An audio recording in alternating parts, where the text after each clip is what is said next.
Assalomu alaykum va rahmatullohi va barakatuh. Topdagi barliq qarindoshlar qanday ahvolinglar? Bugun hammanglarning Arafat kuniga muborak bo'lsin. Bizning muborak payg'ambarimiz Muhammad sallallohu alayhi va sallam al-hajju Arafa degan haj bo'lsa Arafat kunida bugun bir kun duo ijobat bo'lgan kun qarindoshlar. Agar bugun bir kun ro'za tuta olgan bo'lsak, yaxshi bo'lardi, balkim ba'zilarni tutdinglar, ba'zilarni tutmadinglar. Bugun bir kun ro'za tutsanglar, bir yil keyingi va bir yil avvalgi va keyingi bir yil keladigan yildagi gunohlarimizni Alloh mag'firat qildi. Bu bir. Ikkinchisi, bugun butun bir kunda bizning duoyimiz ijobat bo'lgan kun.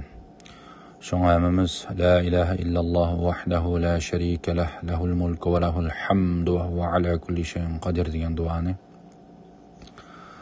bikob qilsak o'qib beraylik.